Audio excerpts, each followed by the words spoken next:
Review Book 101 is all about the books that I read for the last 40 years. And today I have my special guest. She is the author of several books and the author of the book Consume, no other than Miss NJ or NG Avant. Welcome to Book 101, Miss Angie. And can you please Thank introduce more about you. yourself? Thank you. Thank you so much for having me. I'm Ng Avant. I released my first novel um, back in 2020 under a different title, actually, and I used my legal name. Ng Avant is actually a pen name.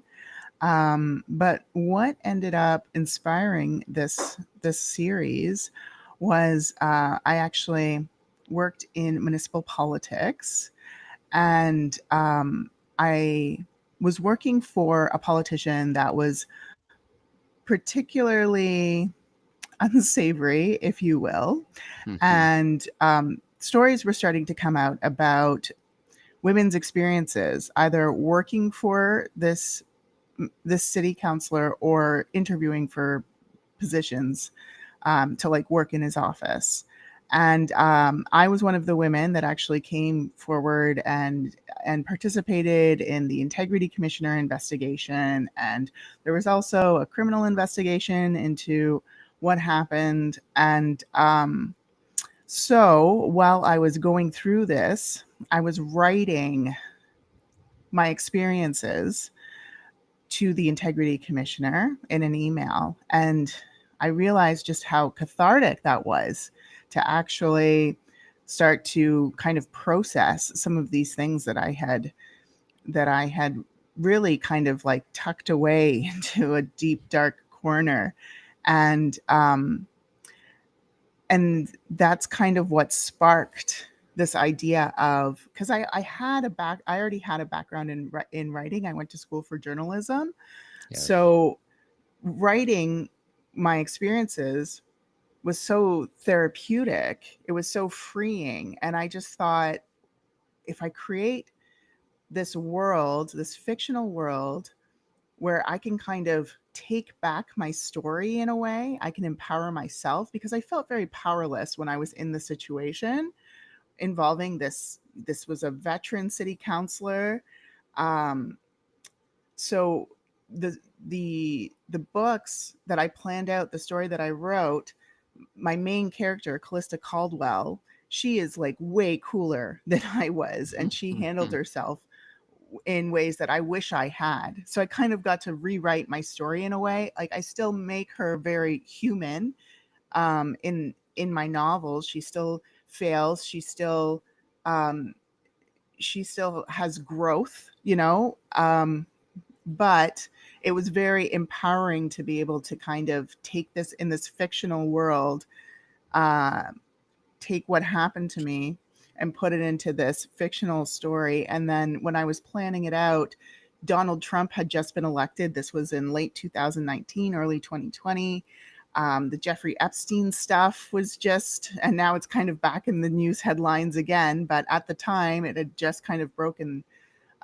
So I kind of integrated some of those things that I was seeing in the news around politics into my my story, into this idea for a trilogy. And I just actually finished that trilogy this year. So the first book, Consumed in Capital City, which you're showing here, that one came out, and then Corruption came out last year, which is the second book in the series. And then the third and final book of that series, it came out just a few weeks ago. So it feels really good that I finally, something that I had planned out when I was in a place, a really, really dark place at the time, I finally have accomplished it, and it feels amazing.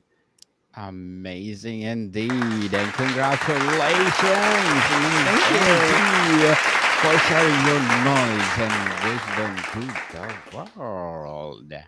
Consume is a powerful word with multiple meanings. How does the title encapsulate the central themes of your book?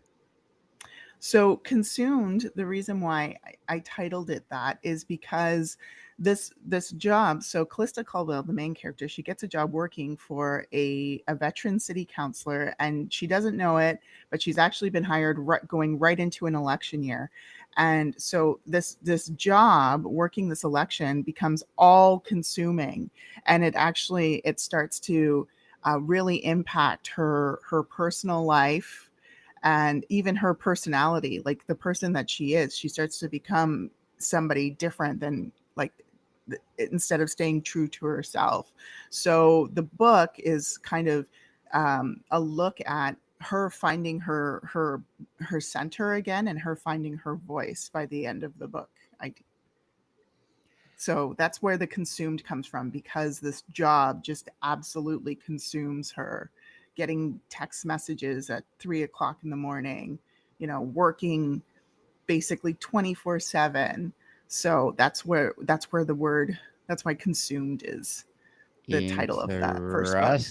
Interesting, Miss Angie. Without major spoilers, what is the fundamental internal struggles your main character faces within this environment of excess and ambition? So I think for her, it's going into this male dominated industry and just being like a fish out of water, basically. So she has media training. She also, much like me, the character Callista Caldwell went to school for journalism. So she has the communications background, but she doesn't really know very much about politics. So she's kind of fumbling through at the beginning, but she's also very ambitious and she's a hard worker. So it's about her kind of, and this is her first, like, big girl job too. Like, this is her first time really having a job after graduating. So she doesn't know what's kind of normal, right? Yes. So the story and working that election, she learned so much, but she also puts up with a lot. She puts up with a lot of basically abuse, and by the end of it she kind of decides that she doesn't want to work in this toxic environment anymore. But that, oops, spoiler. Well, I love spoilers, Miss Angie. Beyond materialism, what are the different ways people become consumed in our fictional capital city? How can people become consumed in our capital city? I think that um we can get consumed in some of the more superficial things of life, of uh titles, and um wanting to wear that certain, um I remember there was a time, and there is a little reference to it in the book, where everyone had to have like a Coach bag. That was like the thing, and that was like a sign of I don't know, that you were trendy or that you were successful. So you can get consumed by those kinds of things and kind of lose lose the plot sometimes about like what's really important in life. And that my book kind of explores that, because she has this group of very close friends. She has a boyfriend and her family, and she gets so consumed by her ambition and her work that she forgets what's really important, and that's like being there for her friends, meeting her boyfriend's sister when she's in town, and stuff like that. Yes. And Miss Angie, what specific aspects of modern urban life, capitalism, or societal pressures were you most keen to explore and critique through this story? What I explored mostly, and it was politics, was kind of a peek behind the curtain when it came to politics, and the inherent sexism that still runs rampant. in politics, and I think a lot of male dominated industries, like that expectation that the only woman in the room is going to be the one taking notes in a meeting. Like things like that, those subtle microaggressions towards women, and sometimes not so subtle, just having to laugh off casual harassment. And if you don't, then you're labeled as difficult, and just things like that. That's the main topic, really, that gets explored. Um, what it's like being a woman working in a male dominated industry, and in an industry where there's a lot of power, because we're talking about working in politics. Like, how much more powerful can you get? Can you share one of the significant symbol or recurring motif in the book and what it represents about life in capital city? Sorry, can you repeat that? Can you share one significant symbol or recurring motif in the book and what it represents about life in capital city? Well, I think that would probably be Cal's Blackberry. She is attached to it at all times, and I think that is a symbol of like her being that workaholic and always having to be connected.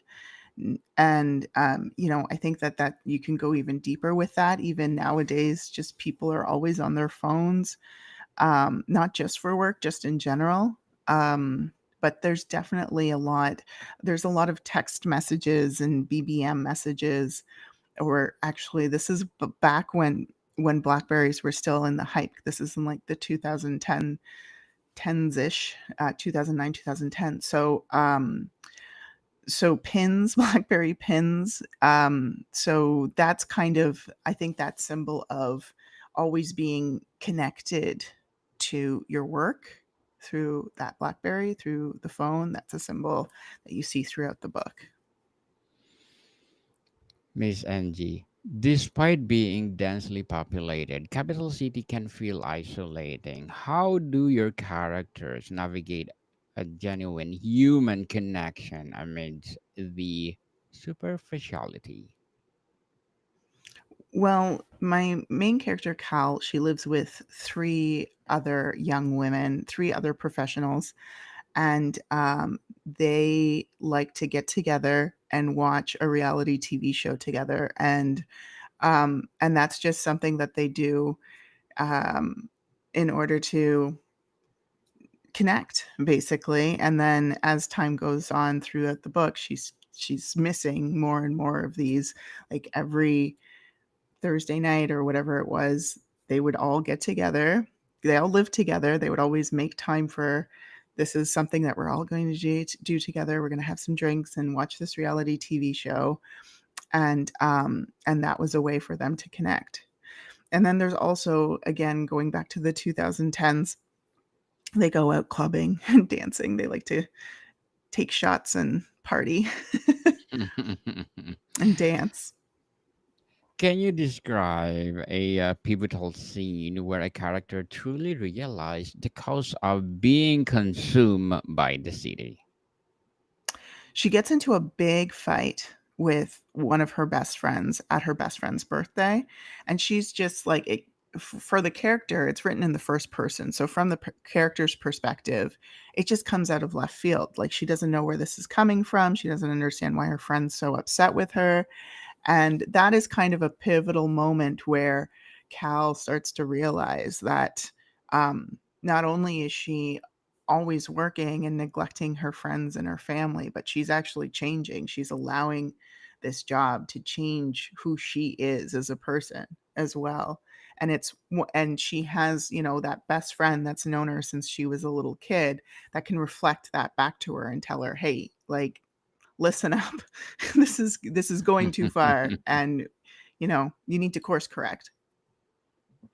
Yes, indeed. And Miss Angie, as an author, what are your short term and long term goals? um well, my short-term goals are, I have one final novella that's coming out at the end of August, and it is one of the side characters who turns into kind of a main character by the end of the series.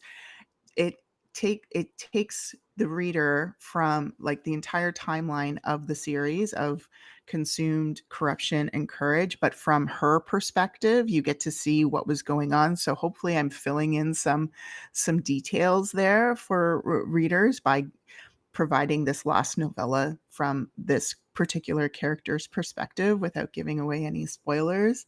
So in the short term, getting that done is going to be feel amazing, because again, this is something that I conceptualized years ago, and I'm finally completing that, and it feels so good. And then in the long term, I'm going to be doing two different series. I'm currently developing a witchy series, um, that's kind of like a feminist revenge series. It's going to be so fun. I'm really looking forward to launching that. That's coming out in on Halloween. So my plan is to be working on that series, and then now that I finished Callista Caldwell's story, she, as I mentioned before, she lives with three other young women, three professionals. There's Bridget, who is an OG YouTuber. You know, when YouTube really popped off in 2010, so she's on that bandwagon. Her character. So then there's Joe, and Joe is a nurse, and she works in the emergency room. And then her friend Amy is a lawyer, so she's articling at the beginning of the series. So I want to give each of those characters a three-part series as well. And I've started to build some of their story into this current Cal, um, the Cal series, the Callista Caldwell series. So each of them will eventually have, now Callista is still going to be featured. Cal is going to still be featured in the other books for Bridget and Joe and Amy, but it's going to be first person perspective of these other characters. So in total, I'll have 12 books for that entire Capital City series, where I'm exploring different um, different perspectives when it comes to women, professional women working in male dominated industries. And then my witchy women series is going to be a lot of fun. It's going to involve um, some Greek goddesses and a prophecy and some time travel in there. It's going to be a lot of fun. So that one I think it's going to be great to do like the fantasy thing, and then the Capital City is more, even though it's in a fictional world, it's more based on like it's a mirror, it's a reflection of our current society, while the Witchy Women series is going to be just completely, it's going to be based in our world, but they're going to have magic, which is pretty awesome. Awesome, awesome indeed. And looking forward for those books, Maze, NG, and what would be your piece of advice for those people out there who want to be an author like you? Right. Finish that manuscript. I think sometimes we can get stuck in trying to create like the perfect manuscript and going back and editing. Just power through, get to the end, and then yes, go back and fix it, right? Fix those holes, but you've got to get that first draft done. Finish that first draft. That's my advice. Finish that first draft, and then go from there. Yes, people, stop procrastinating, finish the draft, and publish to the world. And can you please recommend a book that or books that influence your journey, Miss Angie? Okay, I should probably pick someone that's like a fictional author, but I then I'm thinking of a nonfiction author because it really helped me with building my routines around writing, and it's Yes. Atomic Habits. Yes. Uh, I think it like really it comes down to building your routines and building habits and habit stacking. So if you want to really be productive, especially if writing is something Well, there like two different ways. Either sometimes I know when I first started writing was something that I was doing on the side. I had a full time job, so that building those habits so that you could make sure that you're sitting down to write is super important. But also, if you are a full time writer and you don't have a boss breathing down your neck, maybe you have an editor or something or publisher. Um, Again, building those habits so that you can be the one making sure that you're getting things done. You're writing those books. It's super important. Super important indeed, and thank you for that recommendation by James Clear. People, please read it. It's something else. What is the most difficult aspect of portraying the complexities and contradictions of life in a capital city authentically? Um, I think it can be really difficult to write sometimes. Like I've actually been like crying while I'm typing, um, because I do talk about some really challenging and dark topics. Um, so doing that in a way that's respectful and but it still helps the reader understand the importance of it, the significance of it, spotlights it, like hitting that balance is something that was really important to me. I didn't want to just put something in there for the sake of drama. Like everything had to have a purpose, and hopefully the reader has an understanding of what this experience, how it impacts the character. So that's why I really like writing in the first person, because you're getting those thoughts, right? It's a very and in reading my reviews and stuff like that, like I'm what I'm hearing is from the feedback that it's a very emotional experience because you are in that character's head. It's like almost like you become that character. So um so when you're writing that, you can also be like I feel those emotions. I feel have that experience. So that can be kind of challenging. Usually I have to like go for a little walk or something, shake it off.